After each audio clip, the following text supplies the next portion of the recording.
ওকে, আজকে আমরা গেছিলাম আইবাদ সিলিকন সিটি। আই মিন আমাদের আছে হাইটেক পার্কে যে আইবাদটা আছে সেখানে। আর বাঁধের উপরে উঠি নাই, আমি পাশে বসেছিলাম অনেকক্ষণ, খুব ভালো লাগছিল, ঢেউগুলো খেলতেছিল।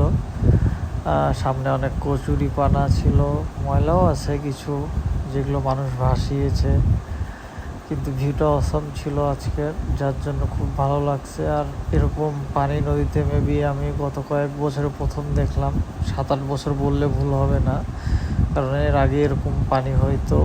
আর এই ছিল সেই ভিউয়ের সুন্দর একটা ছবি। তারপরে আমরা যাই বিএম আইবাদে, যেটা আমাদের শহর থেকে একটু দূরে, কাশিরাঙ্গা পার হয়ে বিএম আইবাদ। সেখানে যে যে আমরা ঢেউটা দেখলাম আর যে স্রোতটা ছিল, খুবই সুন্দর লাগছে আমার, যার জন্য আমি সবগুলো ভিডিও সেখানে নিয়েছি। সুন্দর লাগতেছিল এই ঢেউগুলো আর স্রোতগুলো যাচ্ছিল যখন।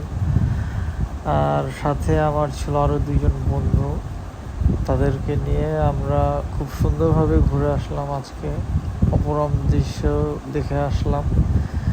এবং সাথে সেই স্রোতের মেলা দেখতেই পাচ্ছেন, মাছ ধরার নৌকাটা টানের সাথে চলে যাচ্ছে ইঞ্জিন অফ করে। এই নৌকাটাই কিছুক্ষণ পর ব্যাক করেছে ইঞ্জিন চালু করে, যেটা খুব কষ্টেই ব্যাক করছিল এই স্রোতের মধ্যে। আর এভাবে দিনটা কেটে যায়। আর এই হলো আমাদের বন্ধুদের একটা ছবি সেখানে আজকে, এবং শেষ বিকালে সে সূর্যের ছবিটা।